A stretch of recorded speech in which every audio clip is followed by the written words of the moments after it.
primeiro período, sobre um tema que as pessoas amam: felicidade. Muitas vezes a pessoa canta: felicidade foi embora. Pois é.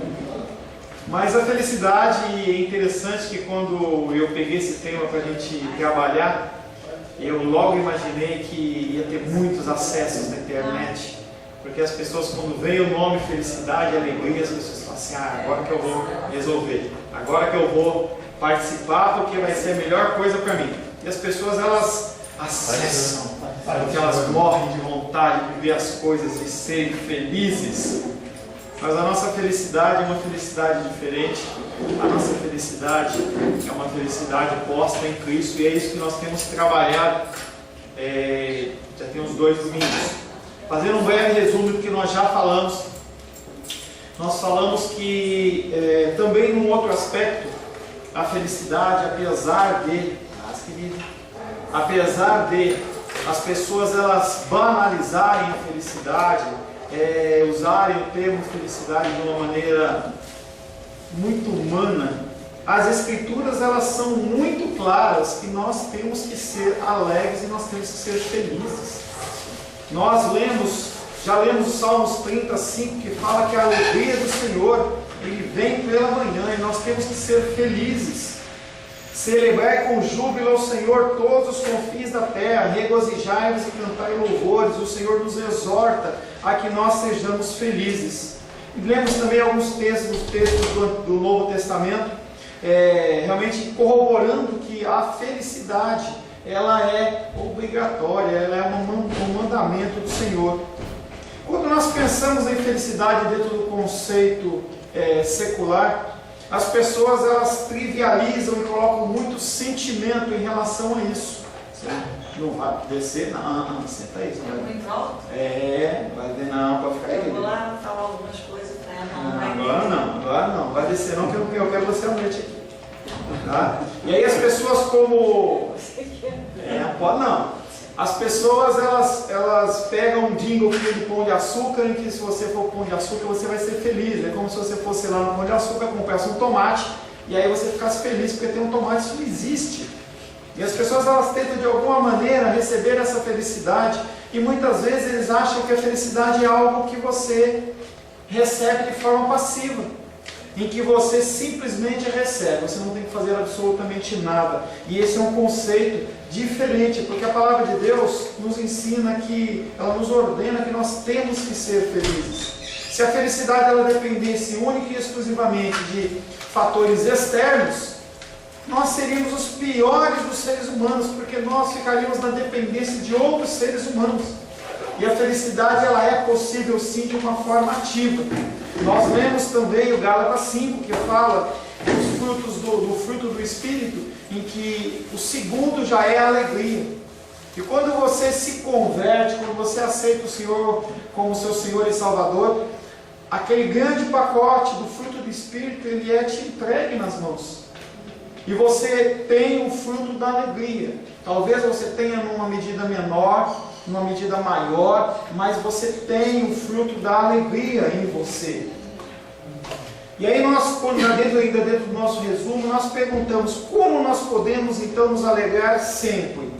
E então nós lemos Filipenses capítulo 4, em que o apóstolo Paulo fala para a igreja de Filipe, dentro de um contexto em que ele estava preso, em que ele estava em correntes, ele estava cativo dentro da sua casa, não estava num tempo de alegria, num tempo de regozijo, mas ele manda essa carta para a igreja de Filipos dizendo: alegrai-vos sempre.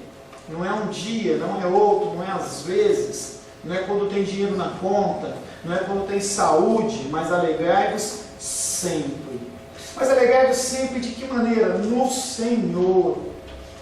No Senhor. Nós temos que ter os nossos olhos fitos no Senhor. Se nós afastarmos os nossos olhos do Senhor, nós não conseguimos continuar caminhando. Nós não temos essa capacidade.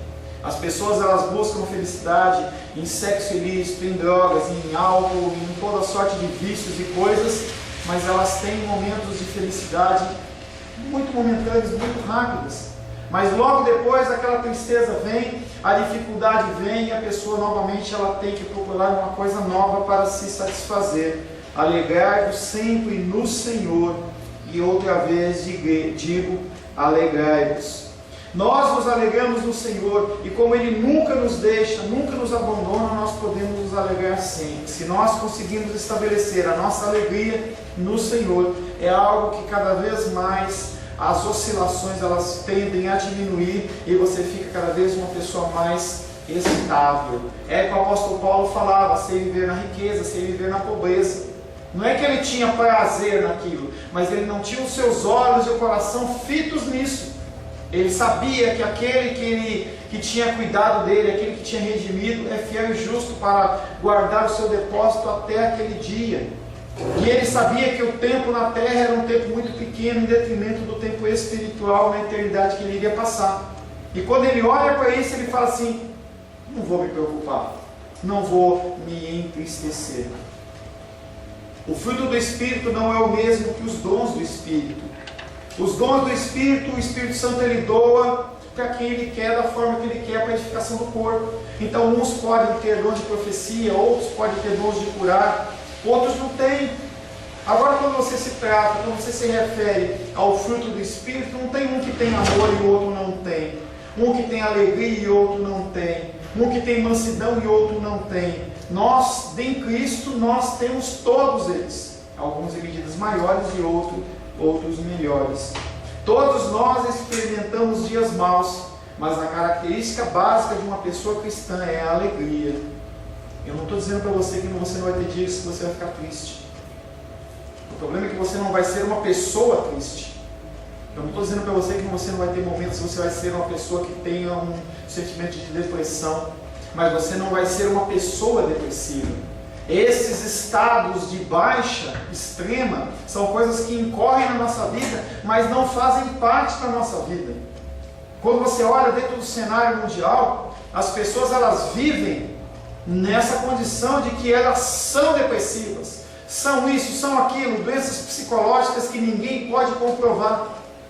Essas doenças novas você não tem como comprovar, não há um exame que você possa fazer. Não tem um exame que determina se a pessoa ela é hiperativa, se a pessoa ela é bipolar, se ela é isso, é aquilo. Não é um exame como se, por exemplo, eu estou com um problema no sangue, eu estou com problema de anemia, eu estou com problema disso, daquilo. Você faz um exame, de alguma sorte ou espécie, e é identificado o problema em você. E as pessoas elas se fecham nelas mesmas com essas dificuldades e não há quem faça sair. Nós estamos com a nossa irmã Edilene, não está aqui. Ela está com a mamãe dela com um problema de depressão e ela não quer ver ninguém, não quer, e o que nós podemos fazer é apenas orar. Não é algo que a gente pode identificar e falar assim, não, toma tal remédio. Você pode até mascarar a coisa, tomar alguma coisa que vai deixar a pessoa bobona, dopadona, aí a pessoa não tem nenhum tipo de reação. Mas será que isso é tratamento? Será que isso é realmente o necessário? As pessoas elas entram num processo de tratamento contínuo que não tem nenhum viés de que vai acontecer, de que a coisa vai resolver ou vai melhorar. E a doença de hoje são essas doenças psicológicas, em que as pessoas elas identificam nessas doenças, que elas têm algumas características, então eu tenho isso. Então você justifica toda uma série de comportamentos, inclusive não ser alegre. Perdeu a sua alegria, como recuperar a sua alegria? A admoestação de Paulo aos crentes para que sejam alegres pressupõe que eles podem fazer algo. Você pode fazer algo em relação à sua tristeza, em relação a como você está se sentindo. O que acontece é que uma pessoa que tem depressão, uma pessoa que tem essas doenças psicológicas, quaisquer que sejam, e elas não têm Cristo, elas ficam sem saída, elas ficam refém do sistema. Porque a única saída para esse tipo de coisa é a presença de Deus. Quando a pessoa não tem Deus, não tem como você ministrar esse tipo de coisa para ela. Você fala e a pessoa entra por um ouvido e sai pelo outro. Ela não entende. O apóstolo Paulo fala que nós podemos fazer algo se nos falta a alegria. É claro que Paulo está certo. O Novo Testamento está cheio de ensino sobre como podemos ser alegres. Apesar das bem-aventuranças falar, entre aspas, de coisas que nos parecem tristes, quando você entende o conceito das bem-aventuranças que nós temos estudado todos os domingos, você vê que mesmo em meio a uma dificuldade, um sofrimento, você é contente no Senhor. Você se alegra no Senhor, você se satisfaz no Senhor. O método mais básico é focar a nossa atenção no fundamento da nossa alegria, a fonte da nossa alegria. Se você olhar para as suas dificuldades, você continua triste. Aquele gigante, ele começa a crescer, crescer, crescer, e cada vez mais você olha e fala assim: eu não dou conta dele, eu não dou conta dessa dificuldade, eu não dou conta de lidar com isso. Se você não conseguir focar na cruz, você sucumbe e cai, que é o que tem acontecido com as pessoas. Quando você vê estatística de países avançados, Japão, Suíça e outros, altos níveis de suicídio, você fala assim: poxa, mas as pessoas têm uma saúde perfeita, as pessoas têm um sistema de saúde à disposição, que elas não têm que dispor dele, nada. Medicamentos são por conta do governo, já está tudo incluído. Educação do melhor nível, pessoas empregadas. E aí você fala: por que o cara se suicida? Por que o cara se mata? Chega um momento da vida dele em que, se não há Cristo, a pessoa entra em desespero. As menores coisas viram as maiores coisas. As coisas mais simples viram as coisas mais complexas, porque falta Cristo. A pessoa não tem Cristo. Em Filipenses, Paulo nos dá um dos ensinos mais práticos sobre isso. Abra aí, Filipenses capítulo 4, verso 8.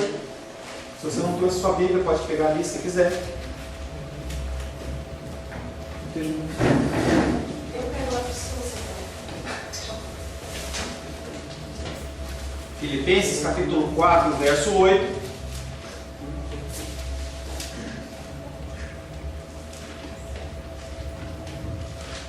Na escola dominical nós cada um lemos um pedacinho, tá? Seba, por gentileza.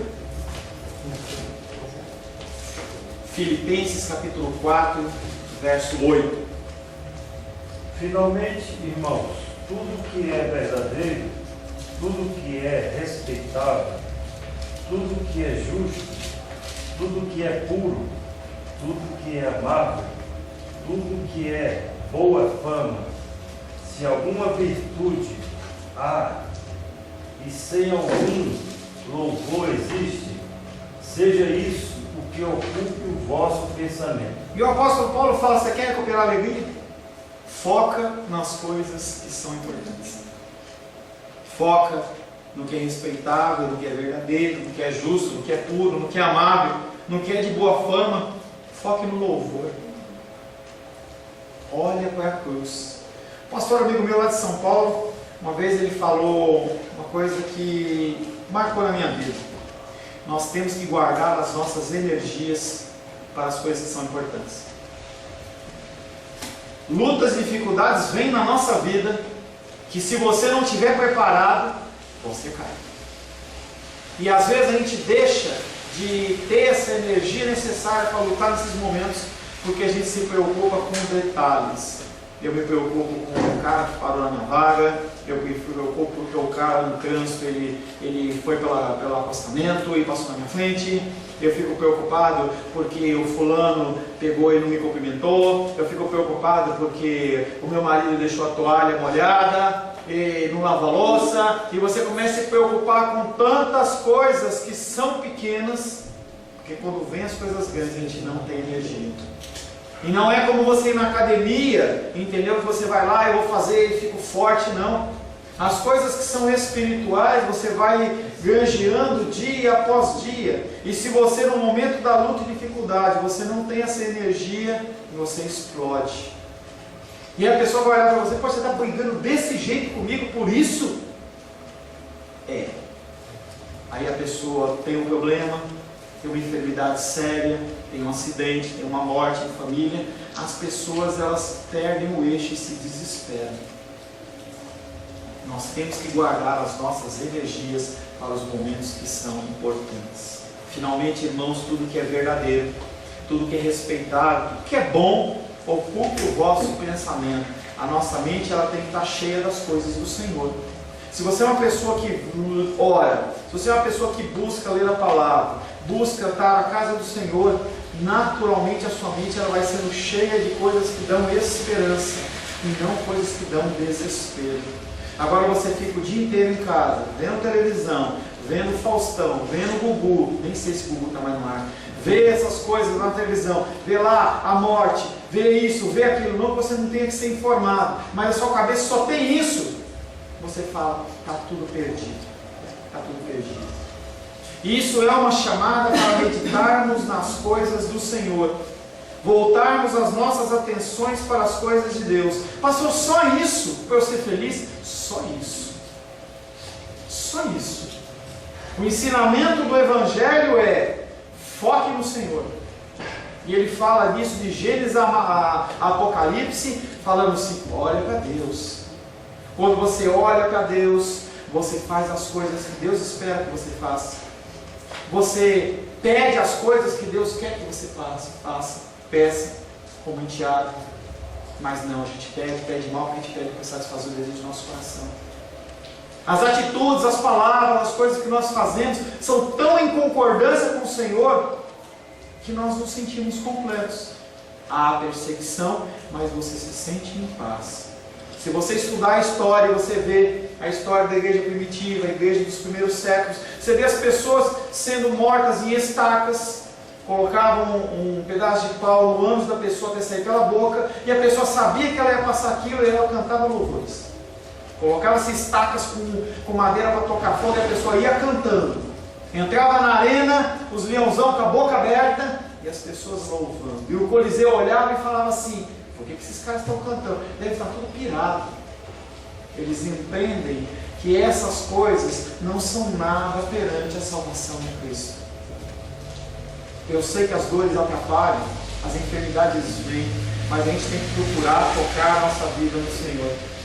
Quando estamos deprimidos, desanimados, irritados, aborrecidos, e você sente isso, eu sinto isso, ou de alguma outra maneira, tristes, nós precisamos retomar a fonte da nossa alegria, e assim veremos na perspectiva correta aquelas circunstâncias que estão minando a nossa alegria. Eu lembro que logo no começo da minha conversão, eu passei por algumas dificuldades muito sérias no âmbito emocional, e como uma grande parte das pessoas, eu meti a cabeça na igreja porque eu não tinha outra coisa em que me apoiar. E logo eu virei obreiro, que seria um pastor auxiliar da igreja lá. E eu sei que eu trabalhava, tinha uns 5, 6, 7 ministérios, trabalhava naquilo, e visitava, e participava disso, participava daquilo. Quando chegava na segunda-feira, meu emocional estava embaixo. E eu ligava para o meu pastor e ficava... E eu sei que ele ouviu uma vez, ouviu duas, ouviu três, e quando foi na terceira, ele falou assim para mim, para com isso! E eu queria só um colinho. Ele deu um grito no telefone e falou, para com isso, meu! Ontem, você estava na igreja dizendo que santo, santo, santo é o Senhor, dançava, pulava, e agora você está com essa cara aí, com esse jeito. Isso faz mal, essas oscilações fazem mal. E eu fiquei assim chocado. Eu falei, ele não me deu amor. Mas foi uma das lições que ele me ensinou mais importantes. Nós temos que parar com essas oscilações. Eu vejo que o dia está com problema de posição e sobe, desce, não regula, e vai, sobe, e é 20, é 8, e vai, e volta. E eu vejo essas oscilações acabam com a gente. Confia em Deus, não confia em Deus. Ama a Deus, não ama a Deus. Canto louvores e depois falo, será que ele gosta de mim? Será que ele me ama? Ele me deu um filho amado para morrer por mim. Mas será que ele vai me ajudar a pagar a conta da CAES por R$40? Será? Será que ele entregou o seu tudo, ele entregou o seu melhor? Mas será que ele vai deixar faltar o dinheiro? Será que eu vou ficar na rua? Gente, eu falo para vocês, eu estou falando para mim. O nosso coração é assim. A gente começa a ver, a fumaça ela vai chegando e a gente não percebe que ela vai chegando, ou percebe, mas parece que a gente adora inalar aquela fumaça que vai entrando no nosso pulmão, e a gente vai ficando enrolado, quando vê que a gente não vê mais nada. A gente não vê o Senhor, a gente não vê absolutamente nada. Temos que meditar nas coisas do Senhor. Temos que voltar a nossa atenção para as coisas de Deus. Nós temos que buscar eliminar as coisas que estão minando a nossa alegria. As circunstâncias dessa vida perderão a sua importância quando comparadas com aquilo que recebemos de Deus. Quando você começa a olhar o que vem por aí, você fala, não é nada. A minha dor não é nada. A minha falta de pessoas, a minha falta de atenção, não é nada. Porque a gente vai receber algo muito melhor. É como se você imaginasse, olha, eu estou devendo R$1.000 no banco, mas amanhã eu vou receber uma herança de R$1 milhão. Você vai ficar preocupado? Não vai nada. Você tem certeza que o dinheiro vai entrar? É algo que é certo. E você vai ficar preocupado com 1.000, por quê? E quando você pensa nas coisas do Senhor, a medida é muito acima. E a gente se preocupa. Nós vamos viver 70 anos, 80 anos, 90 anos, 100 anos. Talvez 110 anos a gente viva numa expectativa muito grande. Aí morremos aqui, a gente vai ganhar o que? Essa herança, que não pode ser contada. E por que nós ficamos tristes? Às vezes a nossa alegria é determinada pela intensidade das bênçãos mais recentes que experimentamos das mãos de Deus. Estamos sempre buscando uma experiência mais emocionante, por algo espiritual que nos estimulará e encherá de alegria, mas esses sentimentos intensos eles desaparecem. As igrejas estão repletas de pessoas que querem experiências. Já comentei com vocês, que recebi um e-mail de uma pessoa que falou assim, olha, muito boa a palavra que você prega no vídeo e tal, mas onde estão os milagres, onde estão as bênçãos, onde estão os testemunhos? Será que a gente precisa disso para viver? Ou a gente precisa apenas da confiança no Senhor? Quando vemos as coisas na perspectiva correta, nós sabemos que se nós nunca experimentássemos em nossa vida qualquer outra bênção além do que nós já recebemos de Deus, nós teríamos motivo mais que transbordante até o dia da nossa morte. Se você parasse agora, pegasse um caderninho, desde a idade mais nova que você conhece, e você começasse a anotar as coisas que Deus já fez por você, partindo da salvação, você ia olhar e falar assim, eu não tenho direito para estar como eu estou, desanimado como eu estou, triste como eu estou, desesperado como eu estou. Mas é assim que a gente age. Será que você lembra o que Deus fez por você na semana passada? Mês passado? Ano passado? Nós passamos por lutas e dificuldades enormes. Talvez se a gente fizesse uma mesa redonda aqui, cada um fosse contar a sua maior dificuldade, cada um ia ficar mais espantado com o outro. Mas mesmo assim o Senhor nos livrou de todas elas. Se você está aqui, é porque você não morreu. Se você está aqui, é porque você não está aleijado, você não está numa situação que você tem que ficar no hospital, numa UTI. O Senhor, Ele tem te livrado, tem me livrado, dia após dia, após dia, após dia. E o Senhor, Ele nos promete o pão nosso de cada dia. E a gente quer ser farto, a gente quer, como o povo de Israel no deserto, a gente quer já ter o estoque, mas o Senhor, Ele não vai dar o estoque. Algumas vezes dá, às vezes não dá, para que a gente possa continuar confiando nele. Se o Senhor, Ele te der aquilo que realmente você anseia e você precisa desesperadamente, pode ser que você esqueça do Senhor. Nós, seres humanos, somos assim. Enquanto as pessoas estão nos servindo, enquanto as pessoas estão nos amando, nós damos atenção a elas. Quando não, a gente deixa de lado. E eu vou falar uma coisa que não é chororô não, tá? Mas é uma coisa que eu tenho que constatar. Uma das coisas mais complexas de se você trabalhar e viver chama-se pastoral. E eu acompanho, não vou falar da minha vida não, eu acompanho a vida de amigos e pastores amigos meus, em que você vê que a pessoa ela doa a vida dela, mas quando o pastor desliza, acabou. A pessoa ela quer misericórdia para ela quer o amor, a atenção, mas se aquele que está lá na frente ele agir de uma maneira errada, segundo o teu padrão, segundo o teu entendimento, acabou. Eu não estou dizendo que você tem que congregar comigo o resto da vida, não é isso, não é um compromisso. A gente vê igrejas de pessoas que olham para mim e falam assim, pastor, a minha igreja é a sua igreja, mas eu não posso sair da minha por causa de uma série de contextos. Você não tem que ficar comigo o resto da sua vida. Eu vou morrer de tristeza, eu vou chorar, eu falei para algumas pessoas, eu sou chorão, eu sou emocional, eu estabeleço um elo de ligação com as pessoas de família.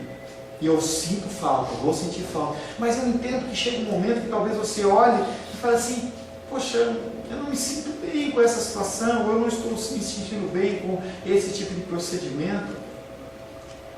E é natural do ser humano. Mas as pessoas, elas têm uma falta de amor extremo, seja com um líder espiritual, seja com as pessoas que te cercam. Às vezes um irmão físico seu fez algo que não te agradou, você fica sem falar com a pessoa por tempos. Eu estou sem falar com meu pai mais ou menos, de pai para filho mesmo, tem quase um ano. Simplesmente porque ele está invocado com uma situação e ele não abre mão, eu quero ligar para falar com ele, ele simplesmente não atende. Coração duro, não tem Cristo. E as pessoas elas ficam se apegando por causa de coisas pequenas. E a gente acredita sempre que os mais velhos eles vão morrer antes dos mais novos. Mas se acontece ao contrário e a pessoa carrega uma amargura porque você não acertou. A gente estava vendo uma série ontem que a pessoa nunca deu atenção para a mãe. Quando a mãe morre, aí colocou uma carruagem. A gente viveu isso aqui há um tempo atrás, aqui em Brasília, com uma senhora que ela era maltratada. A gente conhecia a história dela, maltratada. Quando foi na época do enterro, alugaram uma limusine. A limusine até acabou a gasolina. É engraçado. As pessoas elas querem fazer algo póstumo, não resolve. O que você tem que fazer é hoje. A decisão que você tem que tomar é hoje. Nós temos que nos amar hoje. Deus já nos deu tanto que nós devemos ser agradecidos de uma tal maneira que a nossa alma ela tem que ser chegada ao deleite, à alegria, à satisfação. Que nós temos que ser capazes de viver com base nessa abundância de bênçãos e permanecer alegre em todos os nossos dias. Nós não temos que ser museu que vive de passado. Nós temos que viver sempre olhando para frente, caminhando em direção ao algo que é Cristo. Mas você tem que se lembrar do que Cristo já fez na sua vida. Você tem que se lembrar daquele momento de livramento, de onde Ele te tirou,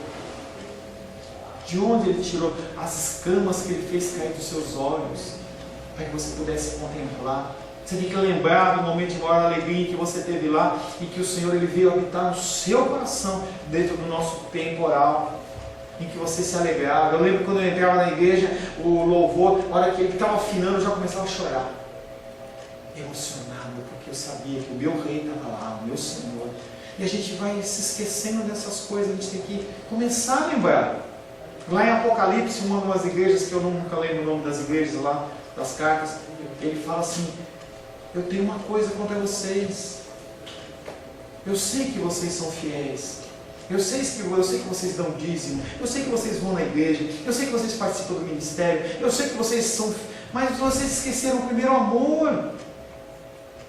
Vocês estão fazendo as coisas de forma mecânica. Vocês não têm mais alegria.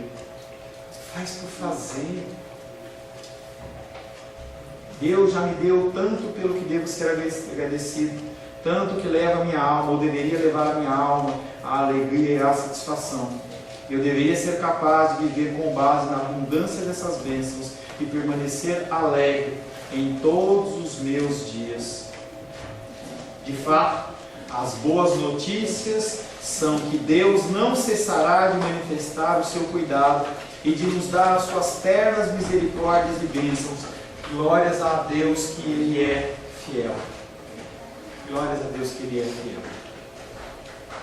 Porque Ele continua independente do nosso agir, independente do nosso proceder. Ele continua o mesmo, porque Ele não muda. Você muda, eu mudo, Deus não muda. Ele continua a fazer isso. Isso significa que a cada novo dia que vivemos como cristãos, temos mais razões para nos alegrar do que tivemos no dia anterior.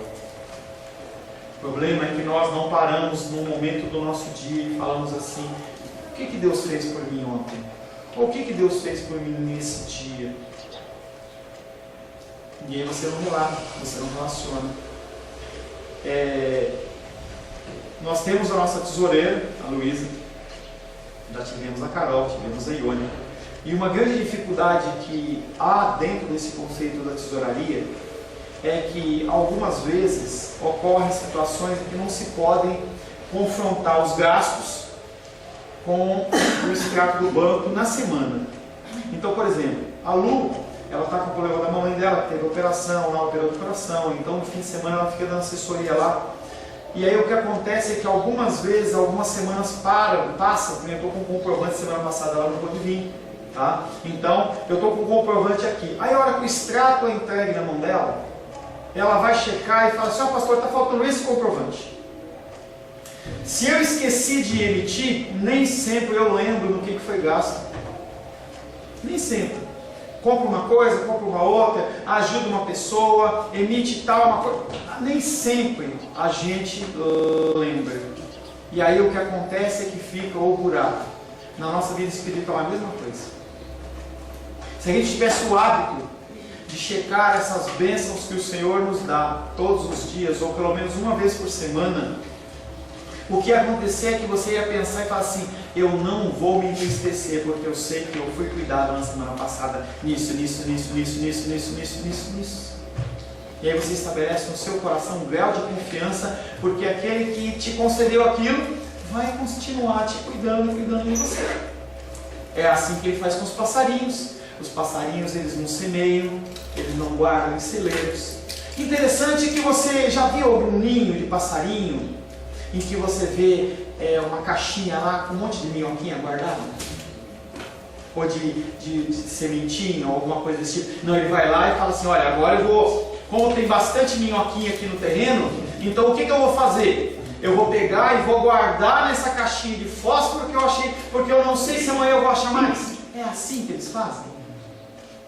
Ninguém faz assim. Os bichinhos não fazem assim. Porque eles entendem que a provisão é para aquele dia. E eu não estou falando que você não tem que se preocupar com o futuro, com a aposentadoria, com ter uma renda, ou ter um valor guardado de segurança. Não é isso. Mas a natureza que espelha a figura de Deus, o cuidado de Deus, ela não mostra essas coisas. Vai procurar no reino animal alguma coisa desse tipo, você não encontra. Você não encontra. O animal, ele pode comer bastante, que nem o urso, ele come bastante para ele poder entrar na caverna e fazer a hibernação dele, mas ele não guarda. Não é que nem no desenho que a gente vê lá como é que é do urso, tem o Catatal e o Zé Colmeia, que guarda, entendeu? No monte lá, um monte de coisa. Não, ele não guarda. Mas o ser humano tem que guardar, porque isso é falta de confiança em Deus. A gente fica desesperado. Se a gente não vê. Tem pessoas que, se não tiverem uma poupança de 10, 20, 30, 50 mil reais, a pessoa fica desesperada. O que vai acontecer? Se amanhã eu tiver que fazer um exame de pago lá no hospital de Brasília, uma ressonância, eu tiver que ficar 3 dias no UTI. Você nem passou por isso, você está preocupado. Como se esse valor pudesse resolver alguma coisa na sua vida. E se você passa no hospital, você sabe que 50 mil reais, uma enfermidade séria, num hospital particular, uma semana, não é nada. Nada. Nada. Eu chutei uma semana porque... Ele continua a nos abençoar. Passamos mais um dia recebendo o amor e os benefícios que Deus derrama sobre nós. Todas as coisas que deveriam nos tornar pessoas alegres. Qual é o grande inimigo da alegria? Fora você. Conforme o Novo Testamento, parece que esse inimigo não é tanto a tristeza ou a aflição, e sim a ansiedade. Essa preocupação. Não é a tristeza, não é a aflição, mas é a ansiedade. Quando eu começo a aconselhar as pessoas falam assim: o meu problema é isso. Eu falei: será que é isso? Tem um jovem que eu estou aconselhando, ele fala assim: olha, eu tenho um problema porque eu gosto muito de sair para balada, eu gosto de encher a cara, e esse é o meu problema. Eu falei: esse não é o seu problema. Esse não é o seu problema, pode ser uma consequência do seu problema. E aí você começa a conversar, você começa a ver que tem uma série de coisas que precisam ser corrigidas e tratadas, mas não é a causa. A tristeza não é a causa. A aflição não é a causa. A ansiedade é uma causa. É a desconfiança. Por isso que a Bíblia fala muito no Novo Testamento: não andeis ansiosos por coisa alguma. O Senhor fala: não se preocupa, não fica ansioso. Será? Será que amanhã vai acontecer isso? Será que isso? Será que aquilo? E você não pode acrescentar um dia, 1 centímetro na sua altura. Você não pode fazer nada. E você se preocupa. E não resolve nada. É aquilo que eu falei para você de guardar energia. Você se preocupa tanto com coisas triviais, que quando vem uma luta séria, você está prostrado. Você está prostrado porque você não tem mais forças para lutar. Porque você já gastou suas forças. Filipenses capítulo 4, versos 6 e 7.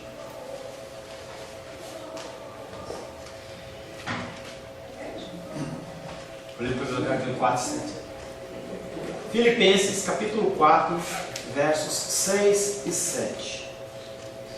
Não andeis ansiosos de coisa alguma, em tudo, porém, sejam conhecidas diante de Deus as vossas petições pela oração e pela súplica com ações de graças.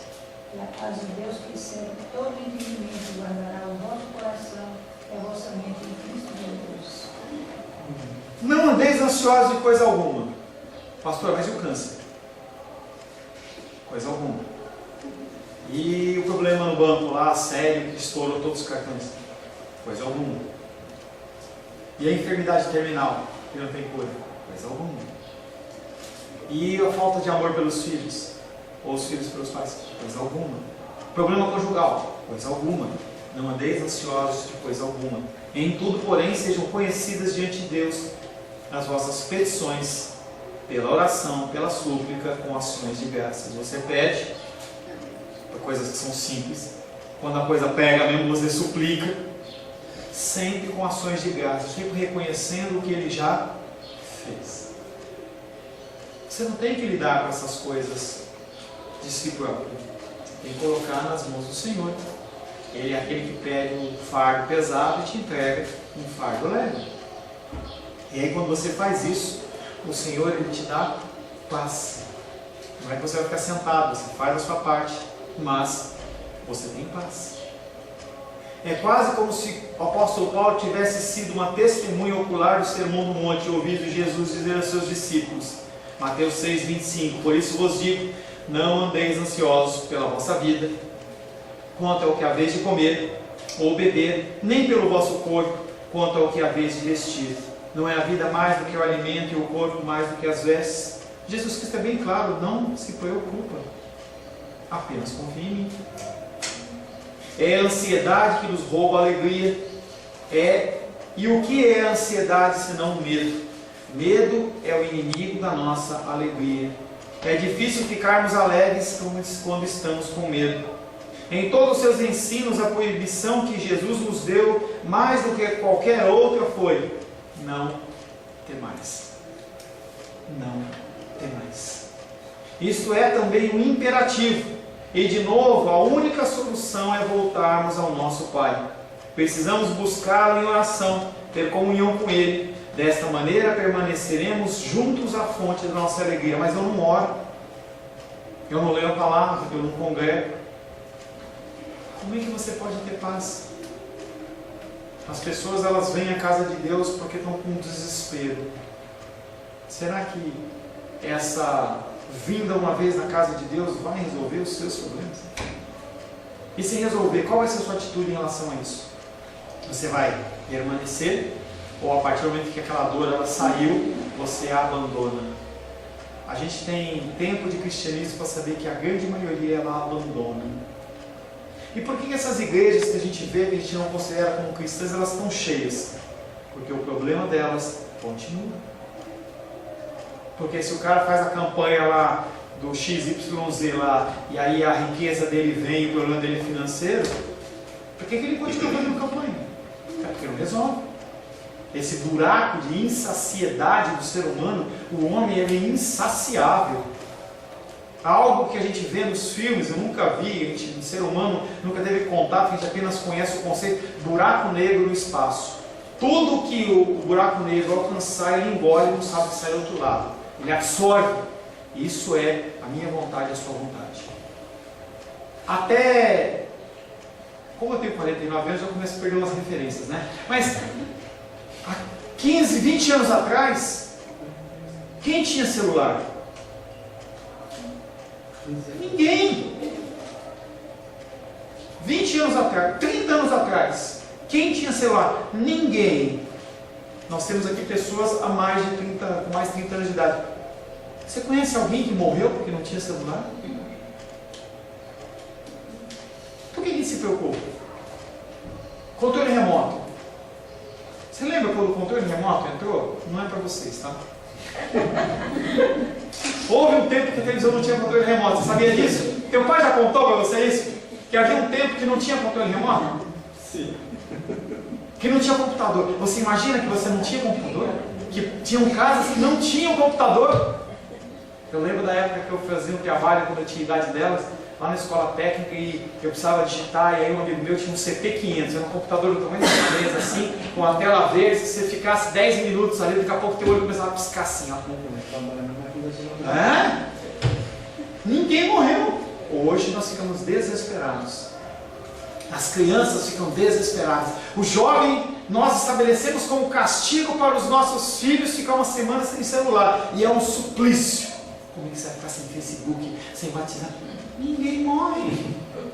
Mas nós ficamos ansiosos.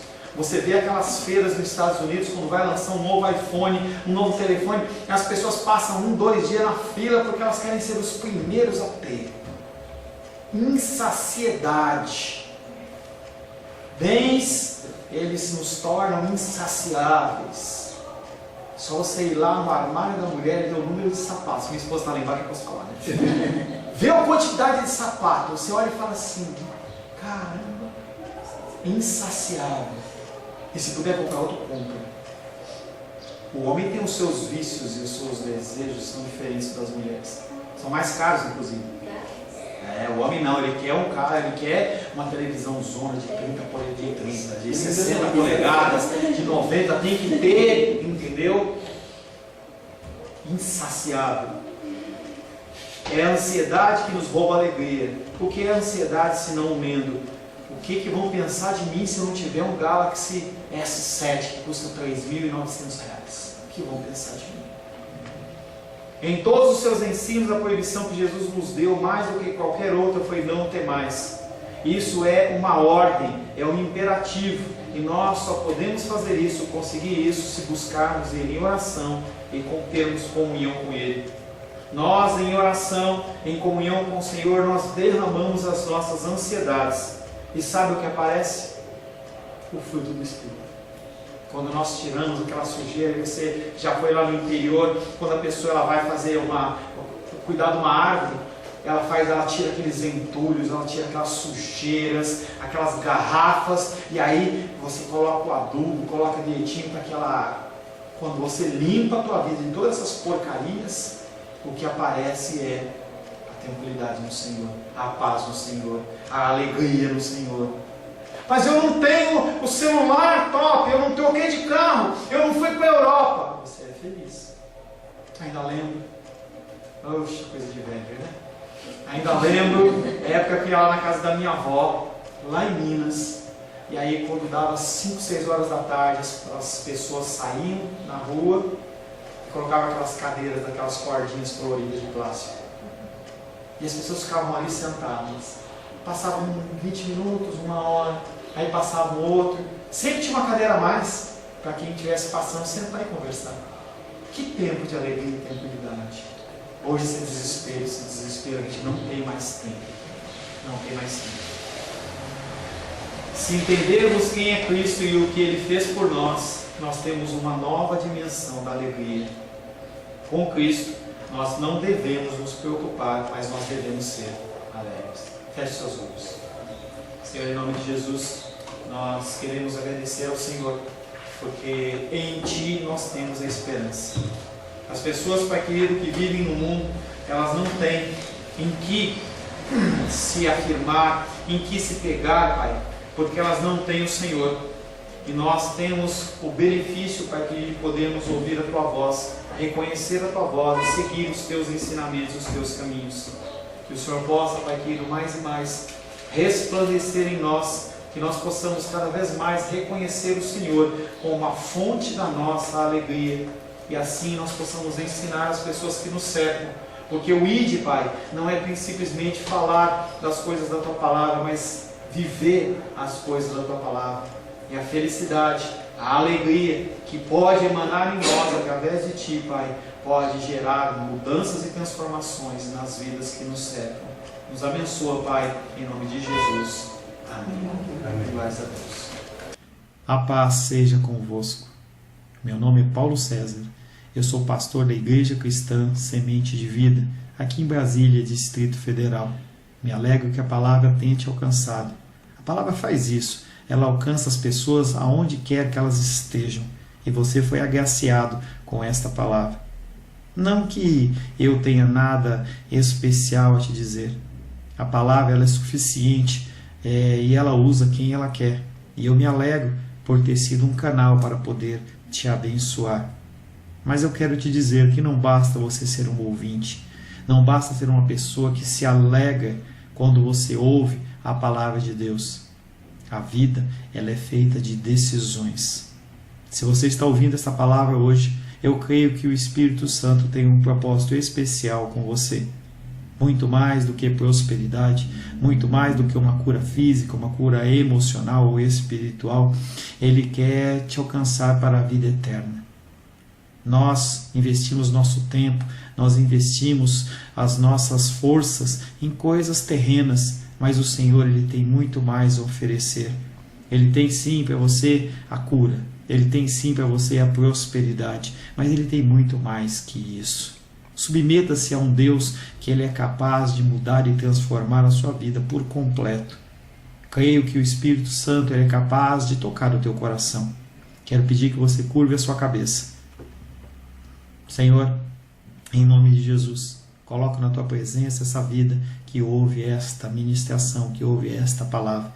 Pai, eu não tenho capacitação nenhuma, mas o Teu Espírito ele é capaz sim de tocar nesta vida, gerar nela mudança, transformação, arrependimento, e que ela possa simplesmente bater no peito, convencendo-se que é pecadora e que precisa de um Deus salvador.